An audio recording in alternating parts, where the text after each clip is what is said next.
लेकिन अब बात ब्रिटेन को लेकर, जर्मन चांसलर को लेकर, पोलैंड के राष्ट्रपति को लेकर, जो लगातार यूक्रेन की सुरक्षा को महत्व देते हुए ये बात कहते आ रहे हैं कि उसका पक्ष भी सुना जाए और ये बहुत जरूरी है। एक बड़ी खबर है प्रीति। बड़ी जानकारी इस वक्त आ रही है। पुतिन ट्रंप वार्ता के 1 घंटे से ज्यादा का वक्त बीत गया है और ट्रंप के साथ रूबियो और विटकॉफ मौजूद है। और देखिए, सबसे बड़ी बात यह है कि ये 1+2 दोनों राष्ट्राध्यक्षों की जो मीटिंग हो रही है उसमें 1 घंटा कंप्लीट हुआ है। वो मीटिंग जिसको लेकर डोनाल्ड ट्रंप कह रहे थे कि अगर मुझे चीजें समझ नहीं आती हैं तो मैं 2 मिनट में उठकर चल दूंगा, और फिर देखिएगा कि फिर क्या होता है, फिर किसी तरह की बातचीत रूस से नहीं होगी। और ये वो जगह जहां पर प्रेस कॉन्फ्रेंस होगी मीटिंग के बाद। वंदना जी हमारे साथ जुड़ी हुई है, यूएसए में पत्रकार हैं। वंदना जी, इस वक्त मैम अगर ये समझे कि 1 घंटा हो चुका है इस मीटिंग को हुए, तो क्या हम ये मान सकते हैं कि काफी पॉजिटिव नोट के साथ ये मीटिंग आगे बढ़ रही है? क्योंकि डोनाल्ड ट्रंप ने कहा था मुझे चीजें समझ नहीं आएंगी तो मैं 2 मिनट में उठ के चला जाऊंगा मीटिंग छोड़कर। जैसे पहले उन्होंने स्टेटमेंट ऑलरेडी दिया ही था कि मैं चला जाऊंगा, बट मैंने पहले ही कहा है कि इस वक्त वो जो प्रेसिडेंट ट्रंप है वो भी देख रहे हैं कि things are, because he needs to, क्योंकि जो भी बात होती है मजाक उड़ने की या ये तो कहते थे कि मैं ओथ लेने से पहले ही युद्ध रुकवा दूंगा, तो अभी तक तो कुछ कर नहीं पाए। तो I think he is also going to give his more than 100% कि किसी तरह से वो इस चीज में सक्सेसफुल हो। और वो जो चाह रहे हैं कि मेरे को पीस का मींस नोबेल प्राइज के लिए जैसे उनकी इच्छा है मन में कि उस तरफ वो जा सके, क्योंकि अभी स्थिति अमेरिका में भी जो है like with in the other party, democratic party also, वो इतनी उनके फेवर में नहीं है, वो हम देखते हैं और काफी कुछ यहाँ विद इन यूएस ऑल्सो काफी परेशानियां चल रही हैं। तो अगर वो 1 घंटा बैठे हैं, और मैंने पहले भी कहा है कि जो पुतिन है वो बहुत सीजन्ड पॉलिटिशियन है, तो he is very mature also, and that we have to keep it in mind. I think this effort, अगर इफ इट गोज टुवर्ड्स जिस काम के लिए शुरू हुई है शांति, तो पूरे विश्व के लिए बहुत अच्छी खबर होगी। लेकिन मैम, शांति वार्ता में सुरक्षा और हितों को ध्यान में रखा जाए, इस बात पर जोर ब्रिटेन की तरफ से भी दिया गया और यह भी कहा गया कि यूक्रेन को महत्व देना बहुत जरूरी है, उसकी सुरक्षा को देखते हुए उसका महत्व मीटिंग में रखना बहुत जरूरी है। वो क्योंकि अब यूरोप जो है वो भी थोड़ा स्ट्रांग हो रहा है, बिकॉज यूरोप को अब अपने डिफेंस को वो भी स्ट्रांग कर रहे हैं, ये हम लोग भी जानते हैं सब हैं। और जहां तक बात है, क्योंकि जो टेरिटरी की बात आप कर रहे थे पहले, क्योंकि ये पुतिन भी इस तरह से मानेगा नहीं कि आपने उसको बोल दिया, आपने उसको बुला लिया, आप यूएस सॉइल में हो तो वो आपको कह देंगे तो वो मान जाएगा। It's not that going to be easy, क्योंकि Putin also has very good support from other nations also, and इस वक्त आई थिंक पुतिन की सिचुएशन ज्यादा स्ट्रांग है, to be very honest, and there will be certain compromises Zelensky has to do it, because उसमें कोई doubt नहीं है।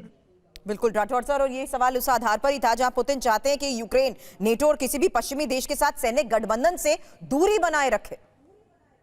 देखिए, यहाँ पर एक बहुत ही विशेष परिस्थिति उभर के आई है। अगर ये मान लीजिए कि ये पूरी बातचीत विफल रहती है तो लोग पुतिन को अब दोष नहीं देंगे। पुतिन, आपने मुझे बुलाया, मैं आपके देश में आया, मैंने समिट मीटिंग में हिस्सा लिया, ये मेरी एक इच्छा जाहिर करता है कि मैं शांति चाहता हूँ। अब आपसे शांति की वो शर्तें नहीं बन रही हैं तो मेरी इसमें गलती नहीं है।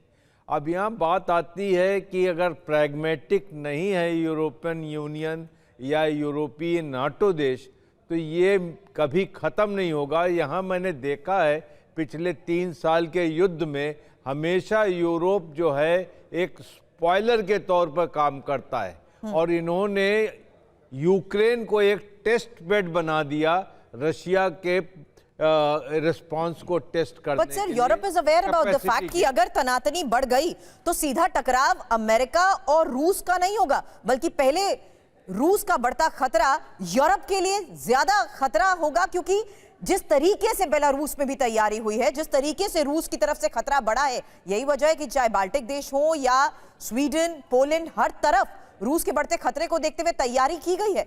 ये बात इसलिए भी कह रही हूं सर, क्योंकि अगर बातचीत सफल नहीं हुई तो चपेट में सीधा अब यूरोप आएगा सर।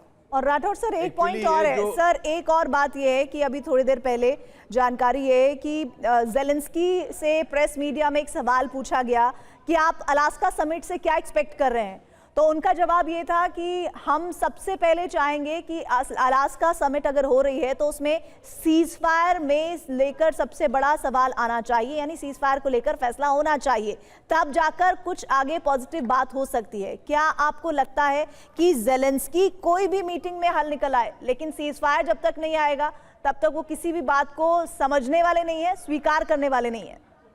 दो चीजें यहाँ पे आप जो कह रहे हैं, देखिए एक जो यूरोप जो ये रूस की तरफ से खतरे का ये सिचुएशन पेंट करता है, ये बहुत बड़ा by and large hypothetical situation है। और जब भी रूस को ये प्रोवोक करते हैं तो एक तरीके से वहाँ से जो बड़े हथियार हैं, न्यूक्लियर वेपन्स हैं, उनकी धमकियाँ आती हैं और वो यूरोप के रीजन को, उनके स्वार्थ को सर्व करते हैं। और इसी से यूरोप पेंट करता है कि रशिया जो है सबसे बड़ा विलन है, और रशिया के पास भी रीजन से ये कहने के लिए कि यूरोप सबसे बड़ा विलन है। आपको मैं एक छोटी सी उदाहरण देता हूं। सर वो उदाहरण लेने से पहले एक बात इसी पॉइंट पे दत्ता सर, तो एक तरफ बातचीत और दूसरी तरफ ये तैयारी, क्या मतलब समझा जा सकता है? क्योंकि आर्टिक से अटलांटिक तक सर्विलांस ऑन है, अलास्का बेस पर बॉम्बर्स तैनात हैं, परमाणु ठिकानों पर अलर्ट को लेकर पिछले कई दिनों से खबरें आई हैं, रूस भी आगे की तैयारी को लेकर बड़े संकेत दे चुका है। तो सर क्या ये बातचीत महज एक दिखावा है?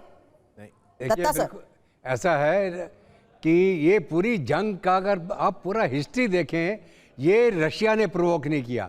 1990-91 में जब सोवियत यूनियन टूट गया, वार्सो पैक्ट खत्म हो गया, उस समय अमेरिका ने बोला था रूस को कि हम नेटो को एक्सपैंड नहीं करेंगे। उसके बाद वो नेटो को एक्सपैंड करते चले गए और लगातार वो जो ब्रेकअवे थे सोवियत यूनियन के, उनको साथ साथ में मिलाते गए। रूस ने तभी बोला भाई आप क्या कर रहे हैं, आप हमने तो खत्म कर दिया, अब मेरे खिलाफ किसके लिए आप ये नाटो को बढ़ाते चले जा रहे हैं। उसके बाद में जब इन्होंने 2014 में एक कूद अटैक कराया यूक्रेन के अंदर, जब वहाँ प्रो रशियन एक प्रेसिडेंट था, उसको हटा के जेलेंस्की को लेके आगे पावर में, और उस गेम के पीछे भी फ्रांस, जर्मनी और पोलैंड था और साथ में अमेरिका था। तो इन्होंने मिलके रूस के खिलाफ ये पूरी चाल चली थी।